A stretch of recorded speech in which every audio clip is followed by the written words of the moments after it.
Hey guys, welcome to another video. This is the first video for 2021.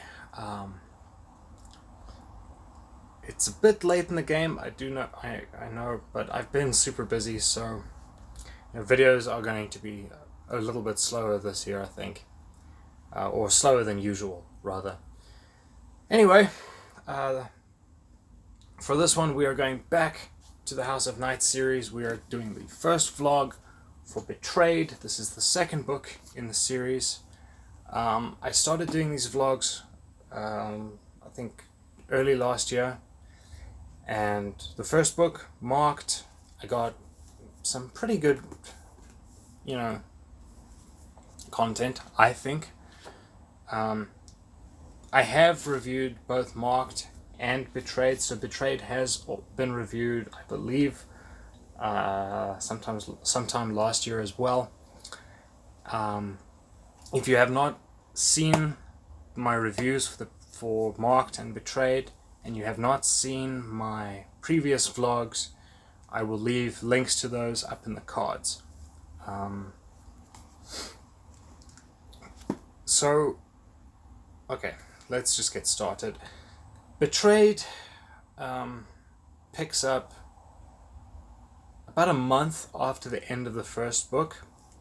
Zoey has become the leader of the Dark Daughters, and basically she is blindsided, so to speak. She forgets that there is a parent visitation night, which doesn't go well. I'll discuss the family drama in a bit, but her idiot stepfather picks a fight with Neferet, and she very bluntly puts him in his place, saying, quote, if I can just, I have to look at my notes because I've forgotten what the exact quote was. Well done, Greg. Way to make yourself look like an idiot. Okay, here we go. So she says, "Thus says a man who admits to worshipping a god who vilifies pleasure, relegates women to roles that are little more than servants and broodmares, though they are the backbone of your church, and who seeks to control his worshippers through guilt and fear."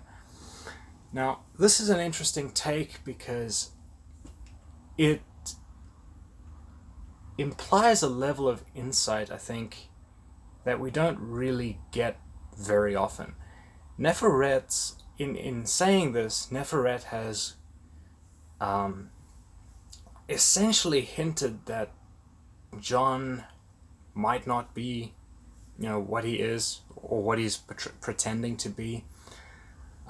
She has displayed a certain disdain, I think, for the Christian faith, which, it kind of makes sense to me. But at the same time, it's kind of like, oh, you're trying to blend in with humans, so, that might not be a good idea. But she also does kind of call him out and say,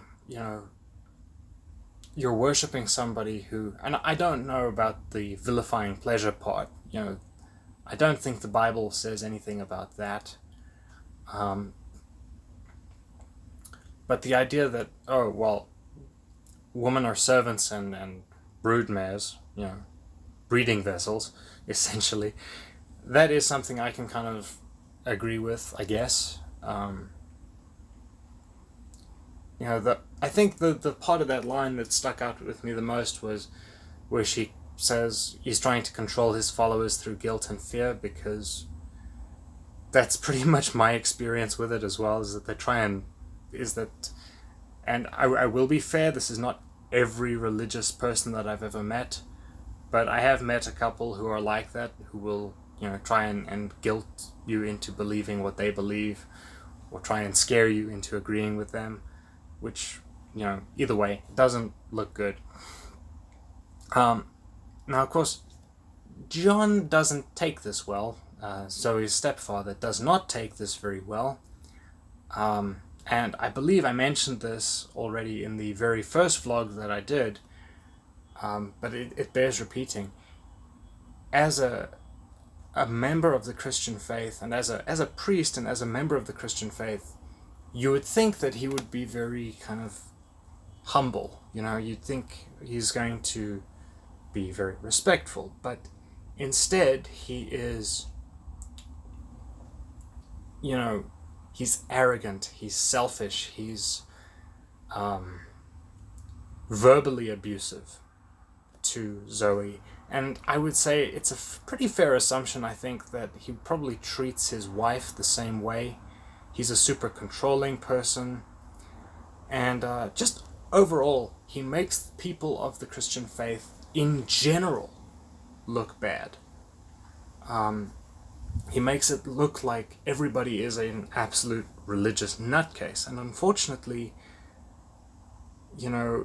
apart from maybe one or two other characters, he is the only religious character that we really meet. So it does kind of, leave a bit of a sour taste in your mouth. Now, of course, Neferet follows up with that line and essentially tells him, and I have to paraphrase on this one because I can't remember the exact line, but it's basically, and unfortunately I didn't write this one down, but she's basically telling him to clean up his own act, which is why I mentioned the whole thing about, oh, well, maybe he's not what he's pretending to be. And of course he takes offense at this, which leads to probably the funniest part of this whole confrontation. He tries to posture, and he's described as when he puffs up his chest and he starts to he opens his mouth to start jabbering again, and Neferet very bluntly says, look, you have a choice. You can either respect my views and my beliefs without having to believe yourself, or you can get off my campus and don't come back. And of course he chooses the latter option. But when he moves to posture, Zoe describes him as, he's got a very bird-like chest. And birds are very fragile animals. So I'm thinking, okay, he's got a bird-like chest. That kind of implies that he's a bit of a scrawny bloke. And the idea that here's this, the idea of a human in general picking a fight with a vampire, pretty stupid, pretty amusing. But yeah, so he's puffing up his chest, and then he gets put in his place, and you think, okay, cool. Unfortunately, and I mentioned this again in one of the other vlogs, Zoe's mother has no backbone. You'd think, and I've ranted about this before, you'd think she'd actually open her mouth, put her foot down and say, hey, you don't talk to my kid like that. But she doesn't. And with John being banished, he basically turns to his wife. He says, right, come on, you're not allowed to be here. And she seems to have no backbone at all. This Linda Redbird Montgomery Heifer, or whatever the name is, Zoe's mother seems to have no backbone at all, and basically just leaves, which not cool. Zoe, of course, needs some time to herself, and I'd imagine that her grandmother, who had to hitch a ride with them to get home, was pretty miffed with them and probably gave them an earful. But but we do get one other pair of oh so unlikable characters. Yeah, note my enthusiasm. Now, we met Aphrodite, the former leader of the Dark Daughters, in the previous book as well, and she was a bit of a kind of the typical rich, bitchy, mean girl character that we really, you're not really supposed to like. but you like her anyway because of her personality in general. She was probably the most fun to read because she just told it like it is, I guess. No, I mean, I liked all the others as well, but she stuck out quite a bit, because it seems very much like she wants to be a certain way, and she can't. And when we meet her in this one, in the first couple of chapters here, Zoe sees an interaction with her and her parents, and they are both, and her parents are absolute nutcases. And it gives us this idea of a very vulnerable girl who isn't quite sure, about the world anymore. She had all these plans before she was marked, and then she was marked and things kind of went south. And so she's not sure, what's the world going to be like? Am I actually going to have a place in it? What will my place be? And at one point, her father, who is the mayor of the town at the time, suggests that she's supposed to be more forthcoming with her visions. They're discussing how she can get back into the Dark Daughters and take back her previous post. And they do mention as well that they had tried to talk to Neferet and that they hadn't been successful, which quite rightly that horrifies her. But she freaks out a little bit at her father and says, "But you told me to keep my visions to myself, that they are the source of my power." Now, that last part, that they are the source of my power, that stuck out to me. And her father's response is something... Damn it, I put that quote in the wrong place here. Her father responds quite harshly, saying, "I said your visions could be used to gain power for you because information is always power." So, to me, that means that her parents, knowing full well that their daughter could save hundreds, if not thousands of lives, have, for lack of a better word, conditioned her to keep this information to herself. Because, as her father says, information is power. But this is way over the line, These people have likely been the result of thousands of innocent deaths because they're power hungry. And, the saying absolute power corrupts absolutely applies very clearly to them, because there is no sympathy, there is no empathy, there is nothing likable about these characters. And okay, look, this is the second book in the series, so it is possible that they change later on, but I doubt it. So, but this kind of gives Zoe a bit of an insight as well. She realizes that she and Aphrodite aren't really all that different. A fact that she's not too thrilled about.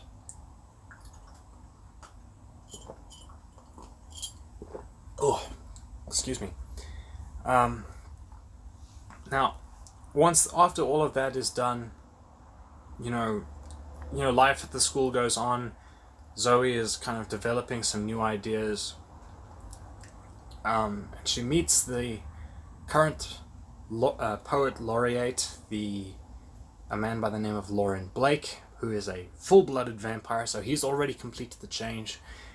And essentially sparks fly, which, not gonna lie, that was a little creepy to read, and we'll get to that, I think, in the next one, or in a minute. But she goes to Neferet, and we get kind of a bit of a red flag, a big villain warning. Neferet and Aphrodite are having a conversation, and Aphrodite is basically trying to explain a vision and she's told that she's been deserted, which comes back into play, later on. A second meeting with the poet laureate kind of ends with him asking to see Zoe's markings. So her markings at the end of the previous book extended, I believe, if I remember correctly, down the back of her neck and across her shoulder. And I don't know, I mean, initially I thought, nah, okay, it's kind of just a thing. But reading it again, specifically to do a reading vlog about it, that definitely sent some bad touch vibes to me. I mean, he's a grown man asking to see the markings on a 16-year-old girl's body, which, I mean, you don't have to look too far to see why that's a creepy thing. Zoey and Aphrodite are discussing the new ideas for the Dark Daughters, which is where we get our second red flag, because Nepheret starts discussing Aphrodite, and she actually notes that she wouldn't usually do this. She wouldn't usually discuss another student, which, why are you doing it now then? But she basically tells Zoe what she told Aphrodite, that the fledgling in question has been rejected or abandoned by the goddess, which, I mean, cruel. Few more bits and bobs are discussed, and then Zoe kind of surprises and actually amuses Aphrodite quite a bit when she shares a plan to get involved with a community charity called Street Cats. Now, the reason that's funny is because vampires and cats have been kind of intertwined, let's say. Beyond that, I think the only real thing of interest to me as far as chapter 8 goes, because the way the last thing I wanted to discuss is how Zoe and Aphrodite kind of meet up again. Zoe finds Aphrodite in the middle of a vision and ends up cooperating more. Initially she's a little bit reluctant and a bit skeptical, but she becomes a little bit more compliant when Aphrodite mentions her grandmother's death, which, again, this shows a different side to Aphrodite's character. We got little hints of it in her interaction with Nepheret, but now she's on her own and she doesn't have Neferet's support anymore. So she's scared and she's confused, and that's something I think we all relate to at some point. Other than that, I think that's where I'll cut this first vlog off.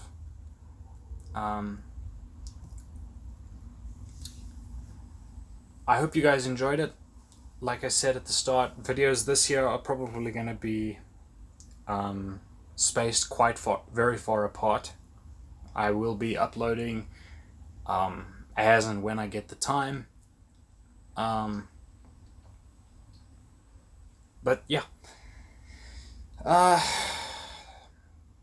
I really don't know what else to add, so I will cut it off here, and I'll see you in the next one. Thanks for watching. If you liked the video, hit the like button. Maybe subscribe if you feel like it. And if you do subscribe, hit the bell so that you are notified whenever I upload a new video. Cheers.